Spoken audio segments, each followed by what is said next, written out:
एक पूजा नाम की लड़की थी। वो देखने में बहुत ही खूबसूरत थी। जितनी वो खूबसूरत थी उतनी ही ईमानदार। न किसी से झूठ बोलना, न किसी से फालतू की बातें करना, बस अपने काम से काम रखना। उसी क्लास में एक राहुल नाम का लड़का था। वो मन ही मन उससे बहुत प्यार करता था। राहुल अक्सर उसको छोटे मोटे काम कर दिया करता था। बदले में जब पूजा मुस्कुराकर थैंक्स कहती थी तो राहुल का खुशी का सीमा नहीं रहता था। एक बार की बात है, दोनों लोग साथ साथ घर जा रहे थे, तभी जोरदार बारिश होने लगी। दोनों को एक पेड़ के नीचे रुकना पड़ा। पेड़ बहुत ही छोटा था। बारिश की बूंदें छन छन कर उसके नीचे आ रही थी। ऐसे में बारिश से बचने के लिए दोनों एक दूसरे के बेहद करीब आ गए।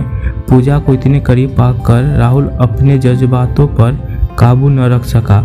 उसने पूजा को प्रपोज कर दिया। पूजा भी मन ही मन उसको चाहती थी, इसलिए वो भी राजी हो गई और इस तरह दोनों का प्यार परवान चढ़ने लगा। एक बार की बात है, पूजा उसी पेड़ के नीचे राहुल का इंतजार कर रही थी।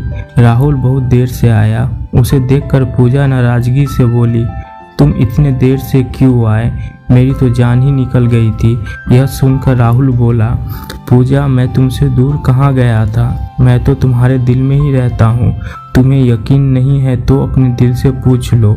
राहुल की इस प्यारी सी बात को सुनकर पूजा अपना सारा गुस्सा भूल गई और वह दौड़कर राहुल से लिपट गई। एक दिन दोनों लोग उसी पेड़ के नीचे बैठकर बातें कर रहे थे। पूजा पेड़ के सहारे बैठी थी और राहुल उसकी गोद में सर रखकर लेटा हुआ था। तभी पूजा बोली, राहुल अब तुम्हारी जुदाई मुझसे बर्दाश्त नहीं होती। तुम्हारे बिना एक पल भी मुझे 100 साल के बराबर लगता है। तुम मुझसे शादी कर लो, नहीं तो मैं मर जाऊंगी। राहुल ने झट से पूजा के मुंह पर अपना हाथ रख दिया और बोला, मेरी जान ऐसी बात मत किया करो। अगर तुम्हें कुछ हो गया तो मैं कैसे जिंदा रहूँगा। फिर वो कुछ सोचता हुआ बोला, तुम चिंता मत करो, मैं जल्द ही अपने घर वालों से बात करूँगा। धीरे धीरे काफ़ी समय बीत गए। एक दिन की बात है, दोनों लोग उसी पेड़ के नीचे बैठे हुए थे। उस समय राहुल का चेहरा उतरा हुआ था। पूजा के पूछने पर वह दुखी मन से बोला, पूजा मैंने अपने घर वालों को बहुत समझाया पर वे हमारी शादी के लिए तैयार नहीं हैं। उन्होंने मेरी शादी कहीं और पक्की कर दी है। यह सुनकर पूजा का कलेजा फट पड़ा। उसका मन हुआ कि वह जोर जोर से रोए, लेकिन उसने अपने जज्बातों पर काबू पा लिए और बोली, मैंने तुमसे सच्चा प्यार किया है, मैं तुम्हें कभी भूल नहीं सकती। प्लीज़ मुझे माफ़ कर देना। राहुल धीरे से बोला, वैसे अगर तुम चाहो तो अब से हम एक अच्छे दोस्त रह सकते हैं। पूजा यह सुनकर जोर जोर से रोने लगी। राहुल ने उसे समझाया और फिर दोनों लोग रोते हुए अपने अपने घर चले गए। देखते ही देखते राहुल की शादी का दिन आ गया। राहुल को यकीन था कि उसकी शादी में उसकी दोस्त पूजा जरूर आएगी, पर ऐसा नहीं हुआ। हाँ, पूजा का भेजा हुआ एक गिफ्ट पैक उसे जरूर मिला। राहुल ने उसे कांपते हाथों से खोला।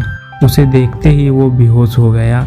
गिफ्ट पैक में और कुछ नहीं, खून से लथपथ पूजा का दिल रखा हुआ था और साथ ही में थी एक चिट्ठी जिसमें लिखा हुआ था, अरे पागल, अपना दिल तो लेते जा वरना अपनी पत्नी को क्या देगा।